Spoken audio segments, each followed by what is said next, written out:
The certified letter arrived on a Tuesday morning in February, and I knew before opening it that my life in Cedar Falls, Minnesota, was about to get complicated. My name is Oscar Kendrick, and I had been living in my grandmother's old house on Maple Ridge Road for about 6 months when the Maple Ridge Homeowners Association decided I was their newest problem.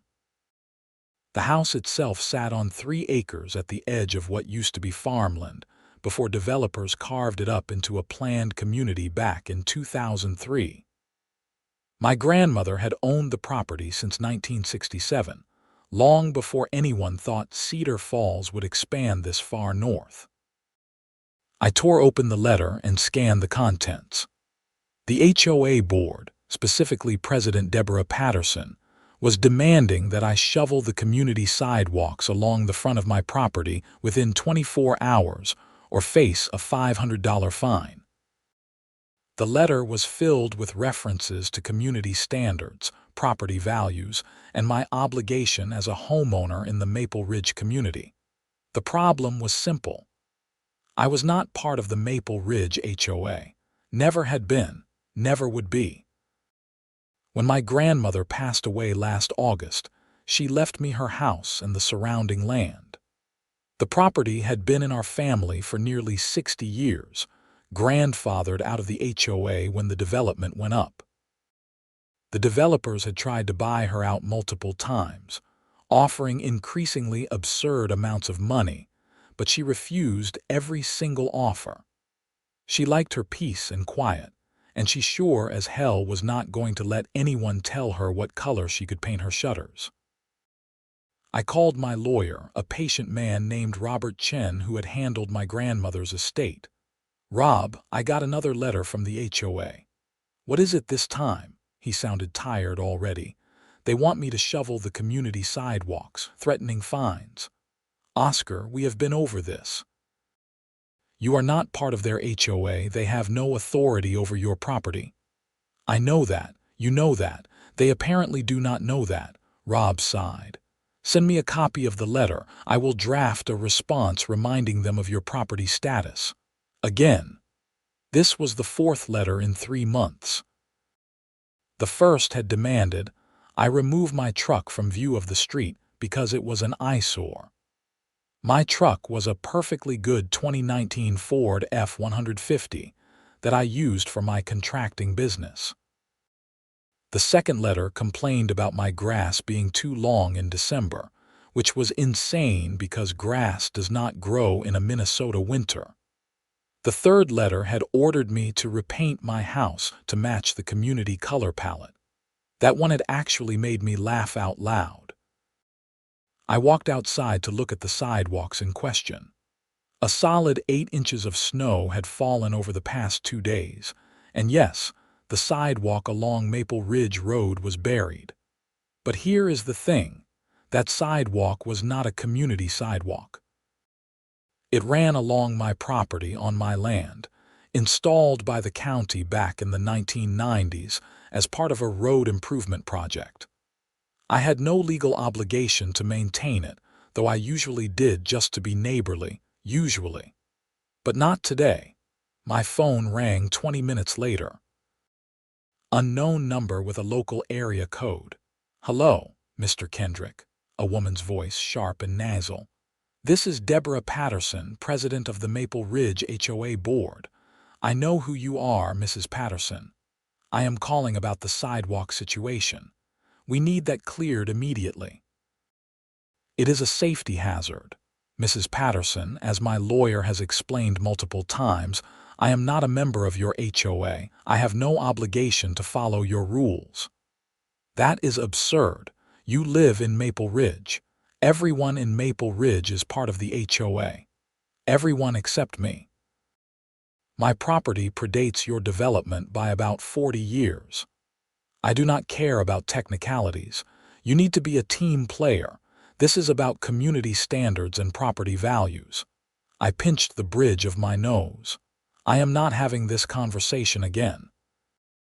Direct all future communication to my attorney. If you do not clear that sidewalk by tomorrow morning, I will call the police." Go ahead. I hung up. She called back immediately. I did not answer. The next morning, I was in my kitchen drinking coffee when I saw the police cruiser pull up outside. A Cedar Falls PD officer climbed out, a young guy who looked maybe 25, and made his way to my front door. I opened it before he could knock. "Morning, officer." "Morning, sir." "I am Officer Hayes.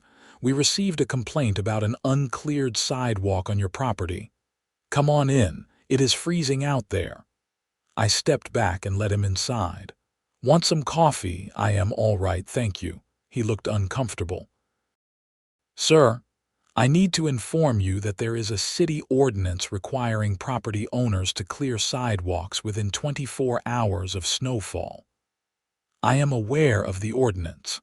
However, the sidewalk in question is not actually my responsibility. My property is not part of the Maple Ridge HOA, and according to my property deed, that sidewalk falls within a county easement. The county is responsible for maintenance." Officer Hayes pulled out a small notebook. "Can you provide documentation of that?" "Absolutely. Give me a minute." I retrieved the folder containing my property deed, survey maps, and the letters from my attorney establishing my non-HOA status. Officer Hayes reviewed them carefully, taking his time. "Okay," he said finally. "This appears to be in order. Just to clarify, you are saying the sidewalk is on county property?" "It is within a county easement, yes.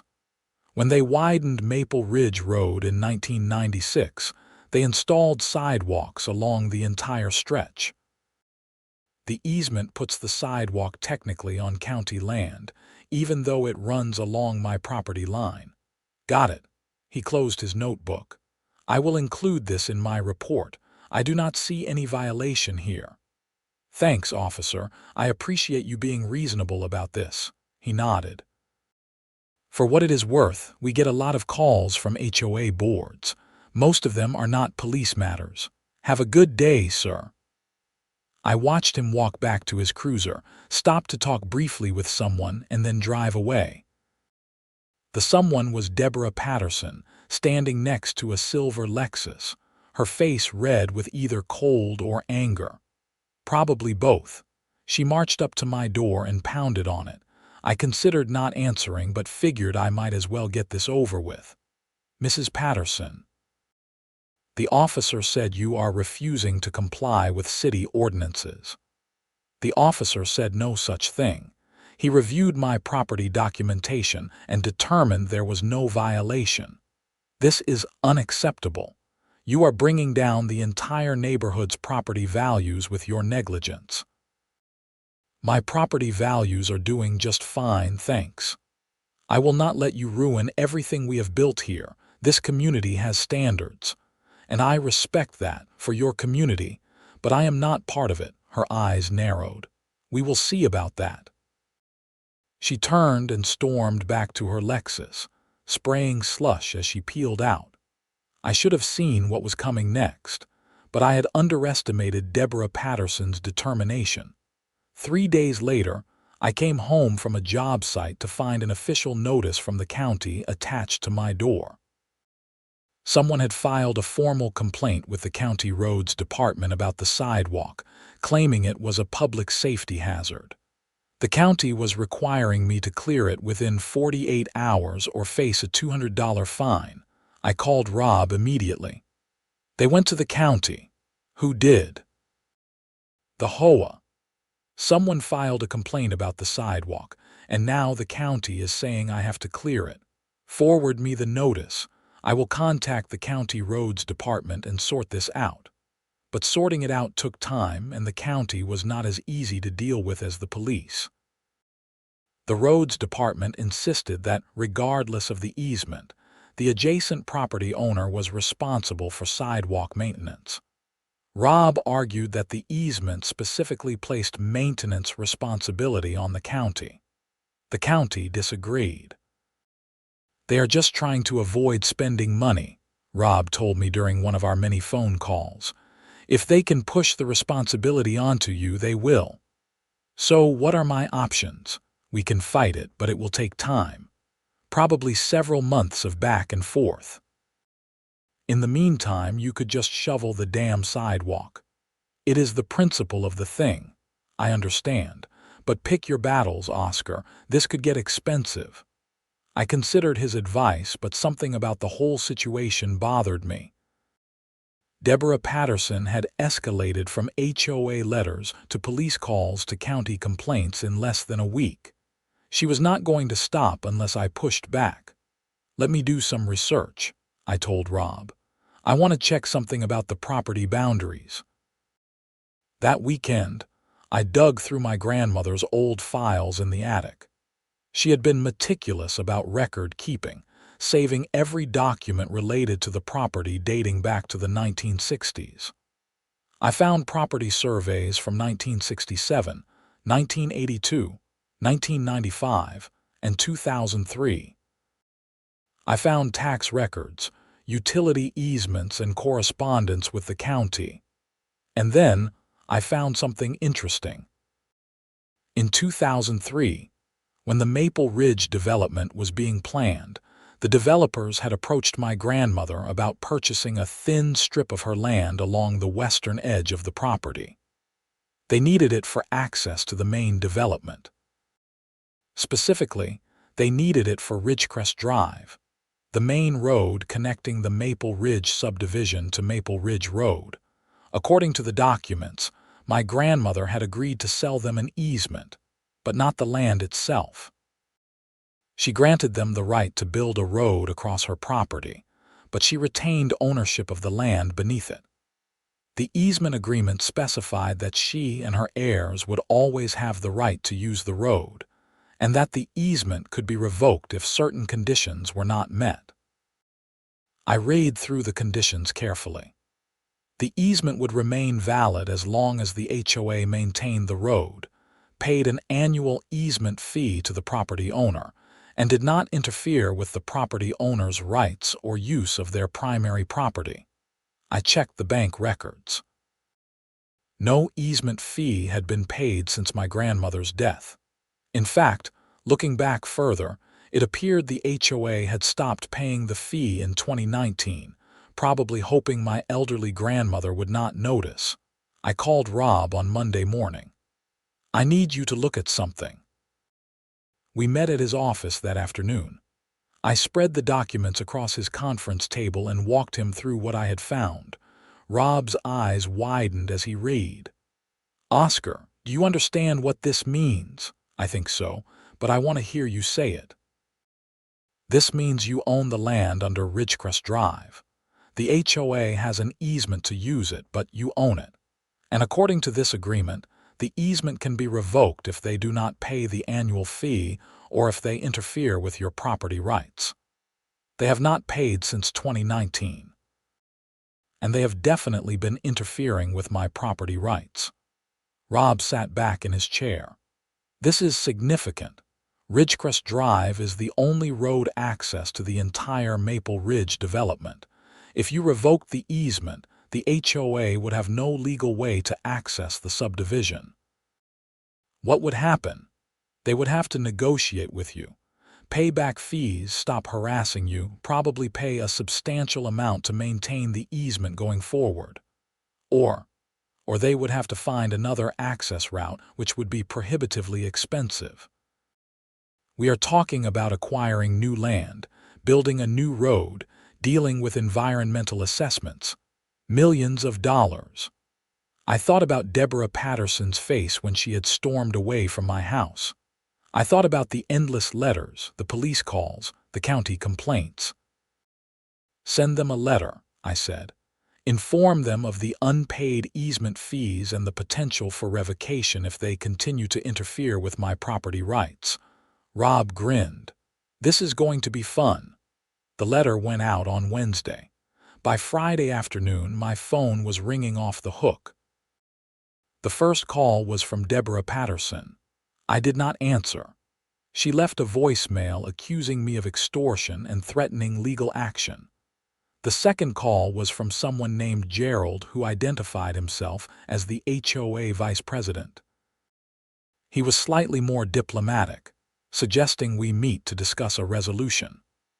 The third call was from an attorney representing the HOA board, demanding to see the original easement documents and questioning their validity.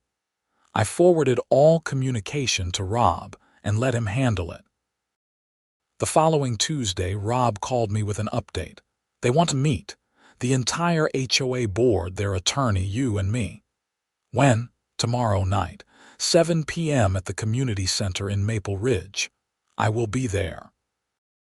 The Maple Ridge Community Center was a modern building near the center of the subdivision, all glass and blonde wood and expensive landscaping. I arrived at 6:55 and found Rob waiting in the parking lot. "Ready for this?" he asked. "Absolutely." The meeting room was set up like a small courtroom, with a long table at the front for the HOA board and chairs arranged in rows facing them. About 15 people were scattered throughout the room, mostly residents who had heard about the dispute and wanted to see what would happen. Deborah Patterson sat in the center of the board table, flanked by 4 other board members. Their attorney, a severe-looking woman in her 50s, sat at the end. They all watched me with varying expressions of hostility as I walked in. "Mr. Kendrick," Deborah said coldly.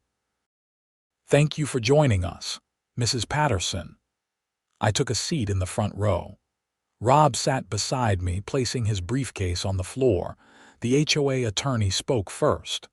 "Mr. Kendrick, I am Linda Vasquez, representing the Maple Ridge Homeowners Association. We are here tonight to discuss your recent claims regarding Ridgecrest Drive. I am happy to discuss them. You claim that you own the land beneath Ridgecrest Drive and that the HOA's easement is in jeopardy. We dispute both claims." Rob leaned forward. "On what grounds?" "We have been using Ridgecrest Drive for over 20 years without any dispute from the previous property owner. That establishes a prescriptive easement, regardless of any prior agreements. A prescriptive easement requires hostile use without permission," Rob countered. "The HOA had explicit permission via the recorded easement agreement. You cannot claim prescriptive easement when you already have a contractual easement." Linda's jaw tightened. "The easement agreement you are citing is outdated and may not reflect current property boundaries. The easement agreement is recorded with the county and has never been modified or terminated. It is absolutely valid." "Let me make this simple," Deborah interrupted. "You are trying to extort money from this association by threatening our only road access. That is illegal." I spoke for the first time since sitting down. "I am not extorting anyone. I am simply enforcing the terms of an agreement your association has been violating for years. By not paying some trivial annual fee, the fee is $2,000 per year, which is hardly trivial. You owe $8,000 in back payments. But more importantly, you have been harassing me with false complaints, demanding I follow HOA rules that do not apply to me, and attempting to use police and county resources to force compliance. All of that constitutes interference with my property rights, which is explicitly prohibited by the easement agreement." One of the other board members, a balding man in his 60s, spoke up. "This is ridiculous. You are blowing this out of proportion because you do not want to shovel a sidewalk." "This is not about a sidewalk," I said.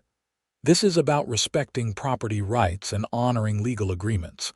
If your association had treated me with basic respect instead of constant harassment, we would not be here." Deborah slammed her hand on the table. "Fine. You want your $8,000. We will pay it. Now drop this nonsense and let us move on." "It is not that simple," Rob said.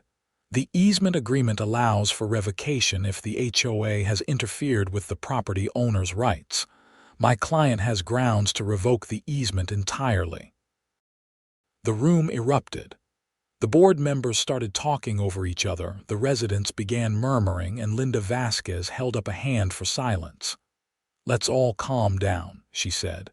"Mr. Chen, what exactly is your client seeking?" Rob pulled out a document. "We are prepared to allow the easement to continue under modified terms. First, immediate payment of all back fees with 10% annual interest. Second, the HOA will formally acknowledge in writing that Mr. Kendrick's property is not part of the association and is not subject to any HOA rules or regulations. Third, the HOA will issue a formal apology for the harassment and will cease all complaints to police, county, or other authorities regarding Mr. Kendrick's property. Fourth, the annual easement fee will increase to $5,000 going forward, adjusted annually for inflation." $5,000. Deborah's face was bright red. "You cannot be serious." "The alternative is finding a new access road," Rob said mildly. "I estimate that would cost somewhere between $3 and $5 million, plus years of legal and environmental work." $5,000 per year seems quite reasonable in comparison. Linda leaned over and whispered something to Deborah, who shook her head violently. They argued in hushed voices for several minutes while the rest of the room waited in tense silence. Finally, Linda straightened. "We need time to review this with the full board and our membership. This is not a decision we can make tonight." "You have 1 week," Rob said. "After that, we will file for formal revocation of the easement." We stood to leave. As I walked toward the door, a younger woman approached me, maybe early 30s with tired eyes. "Mr. Kendrick, I am Jennifer. I just wanted to say thank you." "For what?" "For standing up to them. The board has been out of control for years. My husband and I got fined $1,500 last year because we planted the wrong kind of flowers in our front yard. We could not afford to fight it." An older couple nearby nodded. "They fined us for having our garage door open too long," the man said. "Said it was an eyesore." "Someone needs to keep them in check," Jennifer continued. "I hope you win." I did not know what to say. I had been so focused on my own situation that I had not considered how the HOA might be treating the actual members. "Thank you," I managed. "I appreciate that." Rob and I walked out to the parking lot. "That went better than expected," he said. "You think they will agree?" "They do not have much choice. That road is their lifeline." But I underestimated Deborah Patterson again. Over the next few days, I started receiving phone calls from Maple Ridge residents. Some were supportive, like Jennifer. Others were angry, accusing me of trying to destroy the neighborhood. One man called me a dozen profanities before I hung up on him. A woman left a tearful voicemail saying I was going to make her property worthless. On Thursday, I discovered someone had spray painted "extortionist" across my garage door. On Friday, someone slashed 2 of my truck tires. I called the police and filed reports for both incidents. Officer Hayes came out personally to take my statement about the tires. "Any idea who did this?" he asked. "I have suspicions, but no proof." "This related to that HOA dispute, probably." He shook his head. "People get crazy about HOA stuff." "I will increase patrols in this area, but without witnesses or video, there is not much we can do." "I understand. Thanks for coming out." After he left, I installed security cameras around my property. I should have done it sooner. The cameras proved useful Saturday night when they caught a figure approaching my house at 2 a.m. The person, wearing dark clothes and a ski mask, crept up to my front porch and appeared to be trying to break in. I grabbed my phone and called 911, then watched on my phone's security app as the figure jiggled my door handle and tried to force open a window. The police arrived within 6 minutes. The intruder took off running toward the woods behind my property, but Officer Hayes and his partner pursued on foot. I heard shouting in the distance, and then silence. 15 minutes later, Officer Hayes returned with a handcuffed suspect. When they pulled off the ski mask, I was not entirely surprised to see Gerald, the HOA vice president. "You know this man?" Officer Hayes asked. "That is Gerald. He is on the HOA board." Gerald glared at me. "You are ruining everything. 20 years we built this community, and you are going to destroy it over $8,000. "I am not destroying anything. I am enforcing a legal agreement. You know what you are doing. You are trying to bleed us dry." Officer Hayes cut in. "Sir, you are under arrest for attempted burglary. Anything you say can and will be used against you in court." They took Gerald away. I gave a formal statement and provided copies of the security footage. The whole thing felt surreal. Sunday morning, Rob called. "I heard about last night." "Are you okay?" "I am fine. They caught the guy." "Oscar, this is escalating. We should consider getting a restraining order against the HOA board members. Let us wait until after the deadline. I want to see if they will agree to the terms. And if they do not, then we revoke the easement and let the courts sort it out." Monday arrived. The deadline was 5 p.m. At 3:30, Linda Vasquez called Rob to request an extension. Rob refused. At 4:45, an email arrived. The HOA board agreed to the terms, all of them. They would pay the back fees with interest, totaling $9,200. They would formally acknowledge my property's non-HOA status. They would issue a written apology. They would pay the increased annual easement fee. Rob called me immediately after reading the email. We won. Just like that, just like that. They are sending the payment and signed agreement via overnight courier. Should arrive tomorrow. I sat down heavily on my couch. After months of harassment and a week of intense conflict, it was over. "What about Gerald?" I asked. "He is being charged with attempted burglary. That is a separate criminal matter. The HOA is distancing themselves from him, claiming he acted alone." "Of course they are. Oscar, you should know that Deborah Patterson resigned from the board this morning. Apparently there was a special meeting last night, and several residents called for her removal over how she handled this situation." "Really?" "The new board president is someone named Jennifer Winters. She sent a personal note with the agreement, apologizing for how you were treated and promising a fresh start." Jennifer, the tired-looking woman from the meeting who had thanked me. The documents arrived Tuesday morning as promised. I reviewed every page with Rob, confirmed the payment had cleared, and signed my acceptance of the modified easement terms. It was done, but the aftermath continued to unfold over the following weeks.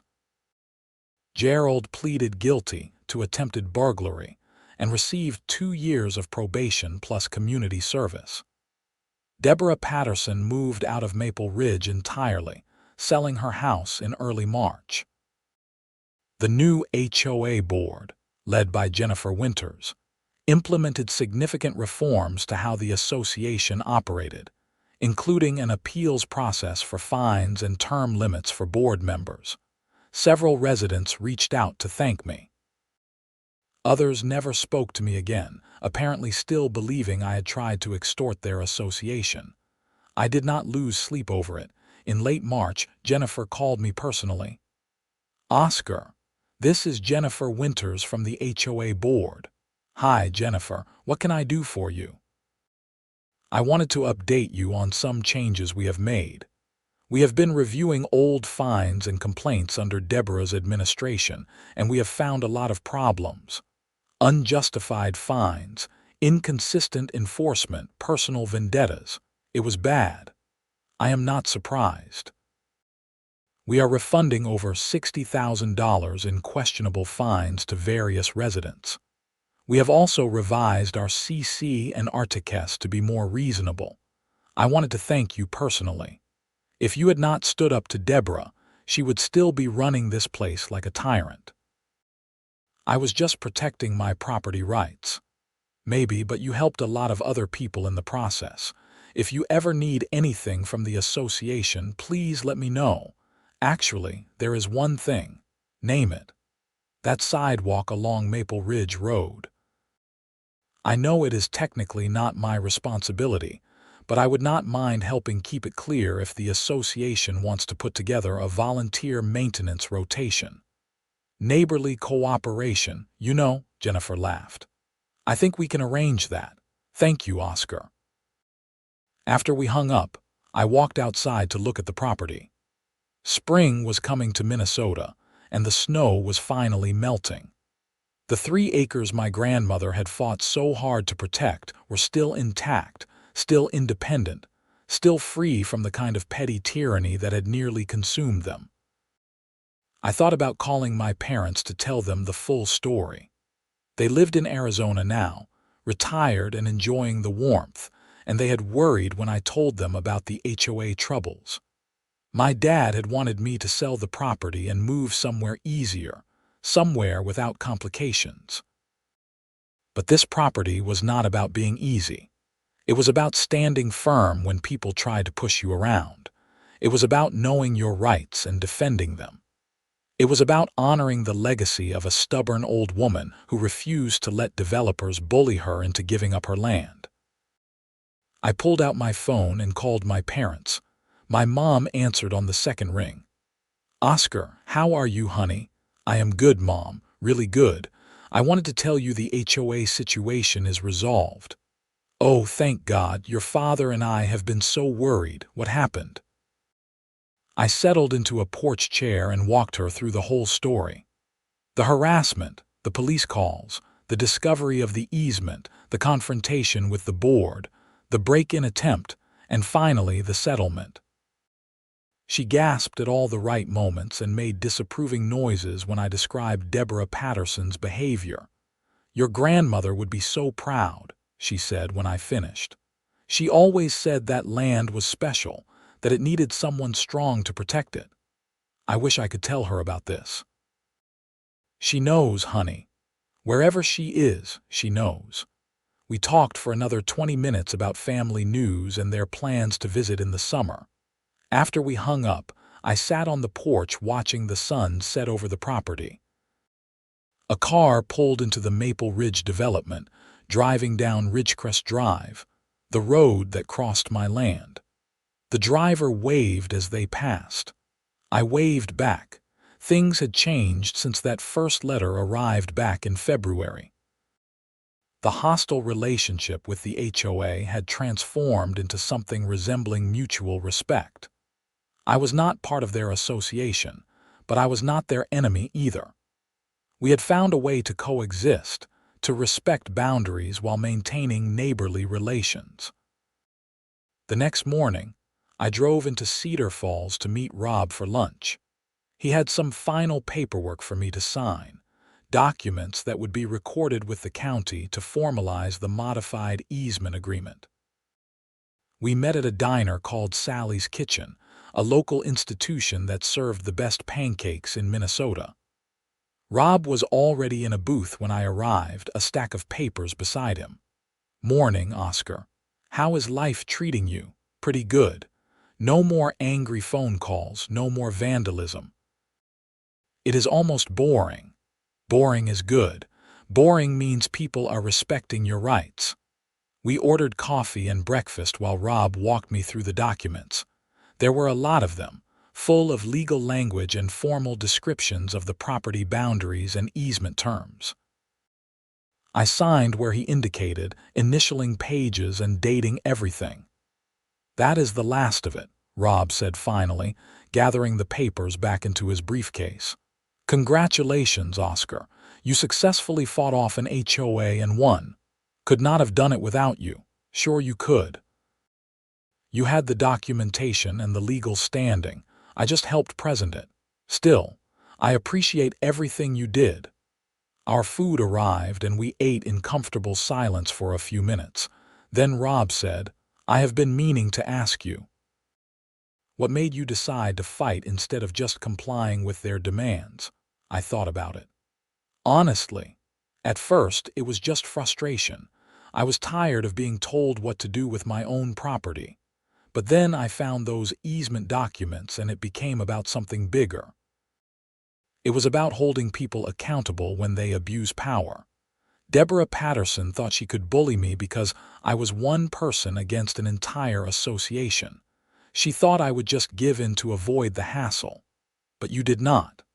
My grandmother did not raise me to back down from bullies. She stood up to developers and lawyers and everyone else who tried to take her land. The least I could do was honor that. Rob nodded.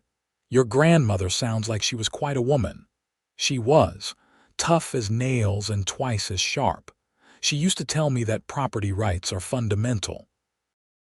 That once you let someone tell you what you can do with your own land, you have given up something essential. She was right. Yeah, she usually was. We finished breakfast and said our goodbyes. I drove back to the property, enjoying the late March sunshine. Minnesota springs were short and precious, sandwiched between brutal winters and humid summers. You had to appreciate them while they lasted. When I got home, I found Jennifer Winters standing by her car in my driveway. She waved when she saw me. "Hope you do not mind me stopping by," she said. I tried calling, but it went to voicemail. "No problem. What is going on? I wanted to show you something." She pulled out a folder from her car. "The board has been working on a new community vision statement and guidelines. We are trying to move away from the authoritarian approach and towards something more collaborative. I wanted your input before we finalize anything." I was surprised. "My input? I am not part of the association." "I know, but you live here. You are affected by what we do. And frankly, you understand property rights better than most of us. I do not want to repeat the mistakes of the previous board." We sat on my porch, and she walked me through the proposed changes. They were substantial: reduced fines, clearer rules, better due process for disputes, and explicit recognition that the HOA existed to serve residents, not control them. "This is really good," I said. "You have clearly put a lot of thought into this." We have had help. After everything that happened, several residents came forward with stories about Deborah's administration. It was worse than I realized. Some people were living in fear of getting fined for the tiniest violations. That is not what a community should be. No, it is not. "There is one more thing I wanted to ask you about." Jennifer flipped to a page near the back of the folder. "We are proposing a fund to help residents who cannot afford necessary property maintenance. Things like roof repairs, accessibility modifications for elderly residents, that kind of thing. The idea is that instead of fining people for violations, we help them fix the problems. What do you think?" "I think that is exactly the right approach. An HOA should build community, not tear it down." Jennifer smiled. "I am glad you agree. We are funding it with the money we are saving from Deborah's legal fees. She had the association paying her attorney for all kinds of personal disputes. It was a mess." We talked for another half hour about the changes and her vision for the association. By the time she left, I felt genuinely optimistic about Maple Ridge's future.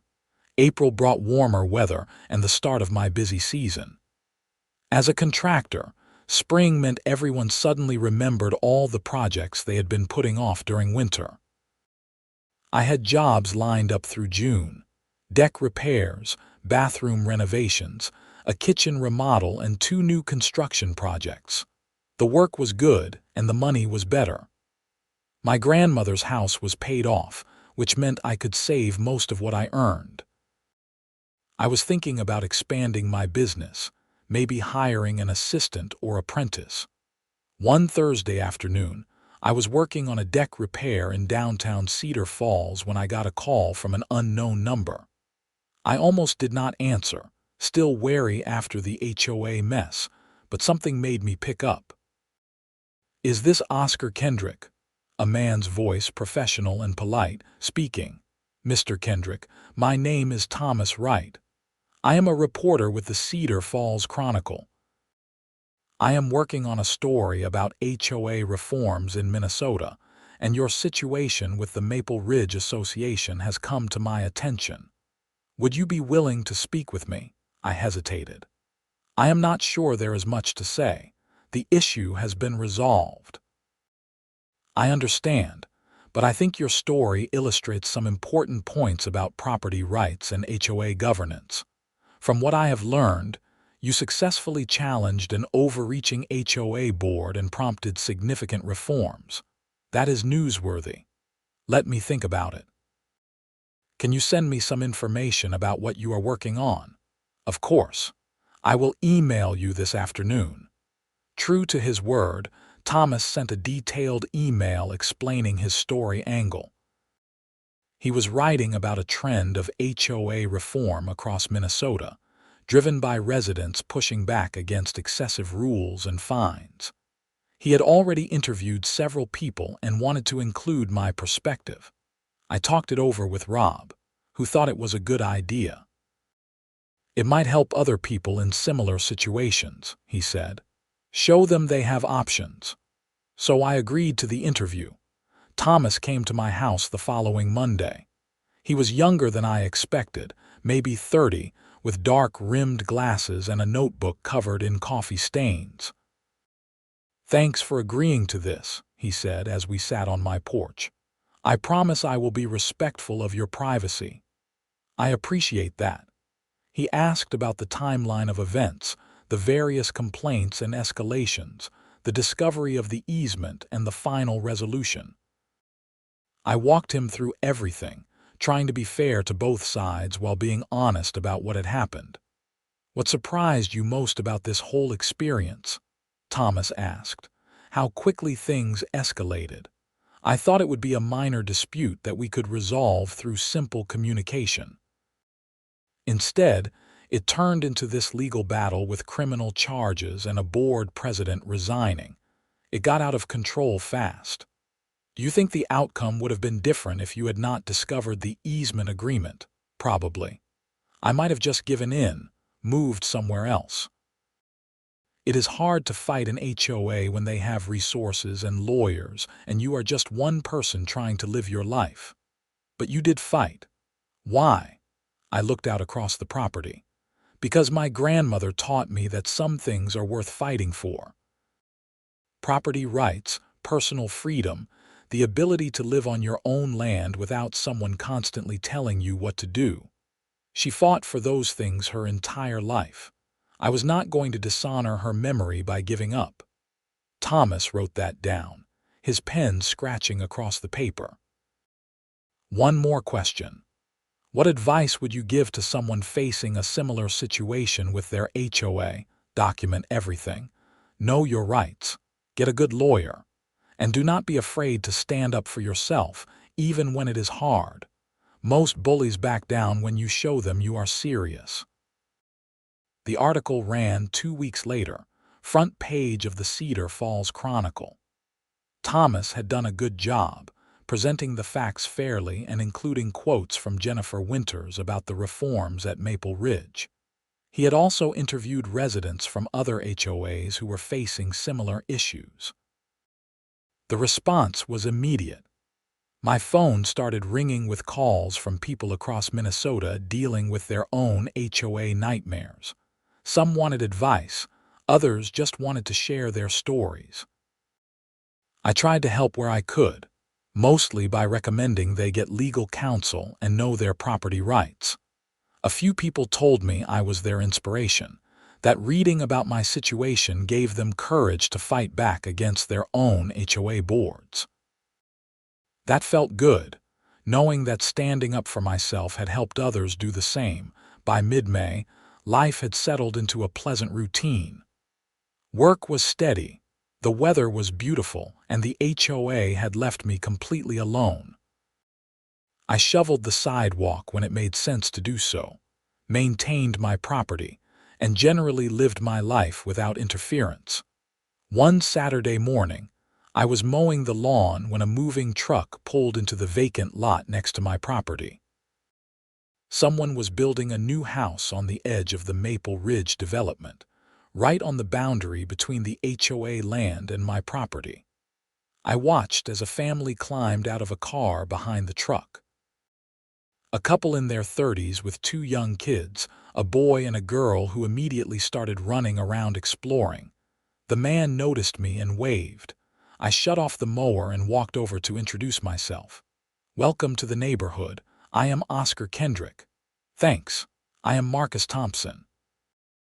"This is my wife Sarah and our kids Emma and Jake." We shook hands. Sarah smiled warmly. "We are excited to be here. The lot has been sitting empty for a while." "Yeah, the developer had trouble selling it because it is right on the edge, not quite in the development, not quite out." "That is actually why we liked it," Marcus said. "A little more privacy than the houses deeper in the subdivision. Fair enough. If you need anything or have questions about the area, I am right next door." "Actually, I do have a question." Marcus looked slightly embarrassed. "We heard something about HOA issues around here. Some kind of big dispute last year." I laughed. "Yeah, that was me. Long story, but it is all resolved now. New HOA board is much more reasonable." "Good to know. We were a little worried about buying into an HOA with problems." "You should be fine. Just make sure you read your CC and Articus and know what you are agreeing to. And if they ever give you trouble, stand up for your rights." We chatted for a few more minutes before they went back to unloading. It was nice to see new families moving in, people who would hopefully help build a real community rather than just a collection of houses ruled by petty tyrants. Over the next few weeks, I got to know Marcus and Sarah better. They were good people, both engineers who worked in Minneapolis and made the commute to Cedar Falls for the lower cost of living. Their kids were energetic and curious, often playing in the yard where I could hear their laughter while I worked.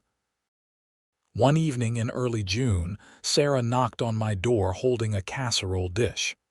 "I made too much," she said with a grin. "Thought you might want some dinner." "You did not have to do that, I know. But you have been helpful since we moved in and I wanted to say thanks." I accepted the casserole, a chicken and rice dish that smelled amazing. "Would you and Marcus want to come over for a barbecue this weekend? I am thinking of grilling out Saturday afternoon." "That sounds great. We will bring drinks." Saturday turned into a neighborhood gathering. Marcus and Sarah came with their kids. Jennifer Winters stopped by with her husband. A few other Maple Ridge residents I had gotten to know showed up. We grilled burgers and hot dogs, sat around talking, and watched the kids play in the yard. It was exactly the kind of community my grandmother would have appreciated. Not one based on rules and regulations and fines, but one based on mutual respect and genuine neighborliness.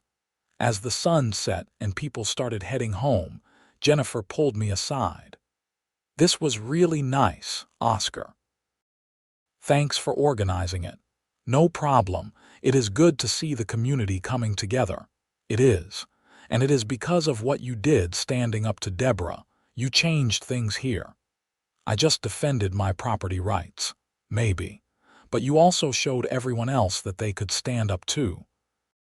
That made all the difference. After everyone left, I cleaned up and sat on the porch watching the stars come out. It had been a good day, the kind of day that made all the stress and conflict feel worthwhile. My phone buzzed with a text from Rob. "Saw the article about you got picked up by some state news sites. You are famous now," I replied. "Not looking for fame, just wanted to be left alone on my own property."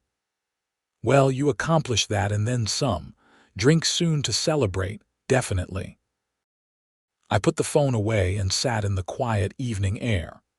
A year ago, I had been living in an apartment in downtown Minneapolis, working constantly and never feeling quite settled. When my grandmother passed and left me this property, it had seemed like a gift but also a burden. 3 acres of land an hour from the city, surrounded by a development I wanted nothing to do with. Now, sitting here in the peace of a June evening, I understood what my grandmother had been protecting all those years. It was not just the land itself, though that was important. It was the freedom that came with it. The ability to make your own choices, live by your own rules, and not answer to anyone who thought they had authority over you. She had fought developers and lawyers to preserve that freedom. I had fought an HOA board. Different battles, same principle. The summer passed peacefully. I worked my contracting jobs, spent evenings on the porch, and got to know my neighbors better. Marcus and I started a Thursday night poker game with a few other guys from the area. Sarah helped me plant a vegetable garden in my backyard, something I had never attempted before, but that turned out to be deeply satisfying. The HOA continued its reforms. Jennifer's board proved to be competent and reasonable, focused on maintaining property values without micromanaging residents' lives. The annual meeting in August was apparently well attended and positive, a stark contrast to the contentious meetings under Deborah's leadership. In September, I got an interesting call. A law firm in Minneapolis wanted to hire me as an expert consultant for a case involving property rights and HOA disputes. They had read the article about my situation and thought my experience could be valuable. I ended up consulting on 3 cases over the fall, helping homeowners understand their rights and options when dealing with overreaching HOAs. It was not something I had ever planned to do, but it felt good using my experience to help others. One of those cases was particularly satisfying. An elderly couple in Bloomington was being threatened with foreclosure by their HOA over unpaid fines totaling $12,000. The fines were for violations like parking on the street overnight and having decorative lights that were not approved colors. When I reviewed their documentation, I found that the HOA had never properly served them notice of the fines according to their own bylaws. The entire case was thrown out, and the couple was able to stay in their home. They sent me a thank you card with a photo of their grandchildren. I kept it on my refrigerator. By the time winter returned to Minnesota, I felt like I had found my place. The house on Maple Ridge Road was not just my grandmother's legacy anymore. It was my home, my sanctuary, and my reminder that standing up for what is right, even when it is difficult, is always worth it. One snowy evening in December, almost exactly a year after that first letter from the HOA, I was sitting by the fireplace when I heard a knock on the door. I opened it to find Jennifer Winters standing there, snowflakes in her hair. "Sorry to bother you so late," she said. "I wanted to give you this in person." She handed me an envelope. Inside was a card signed by dozens of Maple Ridge residents, thanking me for the positive changes that had come to the community. There was also a check for $500. "What is this?" I asked, holding up the check. "The HOA board voted to give you a refund of this year's easement fee.